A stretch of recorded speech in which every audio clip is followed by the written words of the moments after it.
नमस्कार दोस्तों, स्वागत है आपका Cloud9 न्यूज में और पेश है आज की बड़ी खबरें।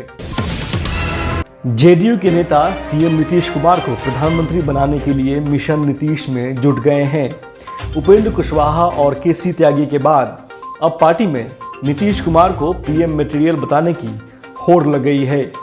कुशवाहा ने कहा है कि पार्टी अब देश भर में बतौर पीएम नीतीश की स्वीकार्यता को लेकर अभियान चलाएगी। हालांकि बिहार सरकार ने जेडीयू की सहयोगी बीजेपी ने चुटकी लेते हुए कहा है कि पीएम बनने के लिए सपना देखने से काम नहीं चलता, बल्कि लोकसभा में सीटों की जरूरत पड़ती है। नीतीश कुमार को पीएम मटेरियल बताने वाले जदयू के प्रस्ताव पर राष्ट्रीय जनता दल ने तंज कसा है। आरजेडी प्रवक्ता मृत्युंजय तिवारी ने कहा है कि जब नीतीश कुमार महागठबंधन में आए थे तब लालू यादव ने भी कहा था कि नीतीश कुमार पीएम मटेरियल हैं, लेकिन जब से वे भाजपा की गोद में गए हैं तब से जनता ने उन्हें सीएम मटेरियल भी नहीं समझा और उनकी पार्टी पिछले विधानसभा चुनाव में तीसरे नंबर की पार्टी बनकर रह गई। बिहार कांग्रेस अध्यक्ष मदन मोहन झा ने कहा है कि अगर नीतीश कुमार प्रधानमंत्री पद का सपना देख रहे हैं तो उन्हें फौरन मुख्यमंत्री पद से इस्तीफा देकर एनडीए छोड़ देना चाहिए और खुलकर पीएम नरेंद्र मोदी को चुनौती देनी चाहिए, जैसे कि कांग्रेस नेता राहुल गांधी करते हैं। कांग्रेस नेता ने यह भी कहा कि नीतीश जनता को बताएं कि मोदी सरकार में क्या क्या खामियां हैं। मदन मोहन झा ने यह भी दावा किया कि 2024 के आम चुनाव में एनडीए सत्ता में वापसी नहीं करने वाली। जेडीयू देश की पहली राजनीतिक पार्टी बन गई है जहां मोबाइल फोन एप्लीकेशन के जरिए नेताओं के कामकाज पर नजर रखी जाएगी, साथ ही उसका मूल्यांकन भी होगा। जेडीयू ने जिस ऐप को लॉन्च किया है उसका नाम जदयू मूल्यांकन है। इसके तहत पार्टी के तमाम नेताओं को अपने रोजाना के काम की जानकारी अपलोड करनी पड़ेगी। जानकारी के मुताबिक पार्टी के इस नए मूल्यांकन ऐप पर प्रखंड से लेकर प्रदेश स्तर तक के सभी नेता अपने आप को रजिस्टर करेंगे, जिसमें प्रखंड अध्यक्ष, जिला अध्यक्ष, विधानसभा क्षेत्र के प्रभारी और प्रदेश स्तर के नेता शामिल होंगे। पार्टी के नेताओं के द्वारा ऐप पर अपलोड किए गए काम की समीक्षा प्रदेश अध्यक्ष उमेश कुशवाहा करेंगे। जो भी नेता अच्छा और सराहनीय काम करेगा उसको पार्टी की तरफ से सम्मानित भी किया जाएगा। प्रदेश में पंचायत चुनाव को लेकर तैयारियां जोरों पर हैं। पंचायती राज विभाग की ओर से नए सिरे से निर्वाचित प्रतिनिधियों का दायित्व भी तय कर दिया गया है। पंचायती राज में निर्वाचित मुखिया को विकास योजनाओं के लिए मिलने वाली पंजी की निगरानी के साथ साथ ग्राम सभा और पंचायत की बैठक बुलाने का अधिकार दिया गया है। वहीं सरपंच को अन्य कार्यों के अलावे गांवों की सड़कों की देखभाल, सिंचाई की व्यवस्था, पशुपालन की व्यवस्था को बढ़ाने पर भी जोर देने की जिम्मेदारी दी गई है। पाटलिपुत्र यूनिवर्सिटी में स्नातक छात्रों ने परीक्षा फॉर्म भरने को लेकर जमकर हंगामा किया। स्नातक पार्ट 1 और पार्ट 2 के प्रमोटेड स्टूडेंट्स ने यूनिवर्सिटी में जमकर हंगामा किया। हंगामे के कारण यूनिवर्सिटी मेन गेट के पास भारी जाम लग गया।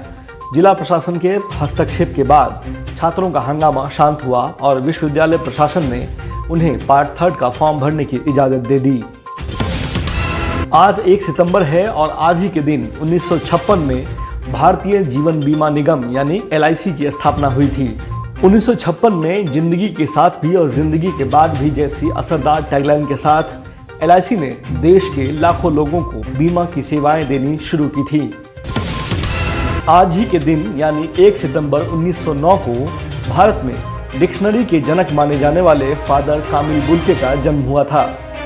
बेल्जियम से भारत आए कामिल बुल्के ने हिंदी और संस्कृत भाषा पर महारत हासिल की और रांची के संत जेवियर्स कॉलेज में हिंदी और संस्कृत के प्रोफेसर बन गए। उनकी लिखी अंग्रेजी से हिंदी डिक्शनरी आज भी सर्वमान्य है। तुलसी, वाल्मीकि और हिंदी के लिए उनका प्यार जीवन पर्यंत कायम रहा।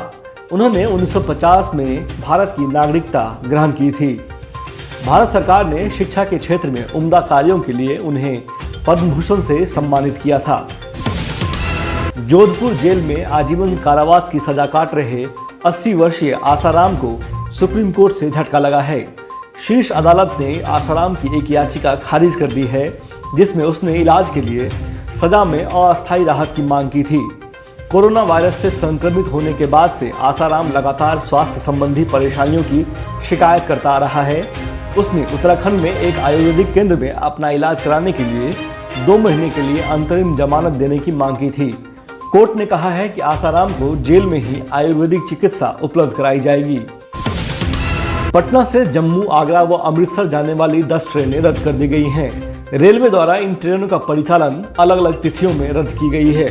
इसके अलावा 3 स्पेशल ट्रेनों का भी रूट डाइवर्ट करने की घोषणा की गई है, यानी कि पटना से जम्मू तवी जाने और जम्मू तवी से पटना आने वाली ट्रेनें रद्द की गई हैं। इसके साथ ही रायबरेली से आने और जाने वाली तथा गंगागंज, रायबरेली, रूपामाऊ रेलखंड से चलने वाली ट्रेनों को रद्द व रूट डाइवर्ट किया गया है। समस्तीपुर दरभंगा रेलखंड के हायाघाट स्टेशन के पुल संख्या 16 पर बाढ़ का पानी आने से अगले आदेश तक रेल परिचालन बंद कर दिया गया है। बागमती नदी के बाढ़ का पानी पुल के एक गार्डर को छूने लगा है, जिसके कारण रेल परिचालन बंद करने का फैसला किया गया है। कुछ पैसेंजर ट्रेनों को भी रद्द किया गया है, वहीं कुछ ट्रेनों के रूट में बदलाव किया गया है। दरभंगा से नई दिल्ली जाने वाली बिहार संपर्क क्रांति सहित कई ट्रेनों का रूट बदला गया है। पटना के पार्कों में सुबह की सैर करने वालों के लिए राहत भरी खबर है। पार्क में सैर करने के लिए अब पास बनाने की प्रक्रिया शुरू हो गई है। चिड़ियाघर, इको पार्क, एनर्जी पार्क में सुबह की सैर के लिए शुल्क लगेगा, जबकि अन्य में निःशुल्क सैर किया जा सकेगा।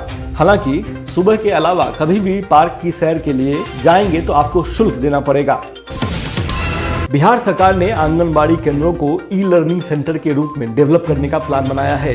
खबरों के मुताबिक बच्चों के हिसाब से पाठ्यक्रम और स्मार्ट क्लास तैयार होंगे। बिहार में स्कूली शिक्षा से पहले 6 वर्ष तक के बच्चों के बौद्धिक विकास के लिए म्यूजिक रूम, खिलौने उपलब्ध कराए जाएंगे। इन केंद्रों पर प्राथमिक उपचार कक्ष, बायो टॉयलेट जैसी सुविधाएं भी होंगी। इस पर 1500 करोड़ रुपए खर्च होने का अनुमान है। बिहार के मुख्यमंत्री नीतीश कुमार ने दरभंगा में बाढ़ प्रभावित इलाकों का दौरा किया। आमतौर पर हवाई दौरे करने वाले मुख्यमंत्री इन दिनों नाव के जरिए बाढ़ प्रभावित जनता तक पहुंच रहे हैं। दरभंगा के कुशेश्वर स्थान में बाढ़ का जायजा लेने के लिए मुख्यमंत्री मोटर बोट में सवार होकर लोगों तक पहुंचे। पाकिस्तान के पूर्व क्रिकेटर शाहिद अफरीदी ने तालिबान की तारीफ करते हुए कहा है कि अफगानिस्तान में उनकी सत्ता का स्वागत किया जाना चाहिए। अफरीदी ने कहा कि ये नया तालिबान है जो महिलाओं को उनका हक दे रहा है। उन्होंने कहा कि तालिबान को क्रिकेट से भी प्यार है। उनके इस बयान के बाद सोशल मीडिया पर उनका विरोध शुरू हो गया है। एक यूजर ने लिखा है कि इतनी तारीफ के बाद अफरीदी को तालिबान का नया प्रधानमंत्री बना देना चाहिए। तो दोस्तों, ये थी इस वक्त की अहम खबरें। देश और दुनिया की बड़ी खबरों के लिए आप देखते रहिए Cloud9 न्यूज़। धन्यवाद।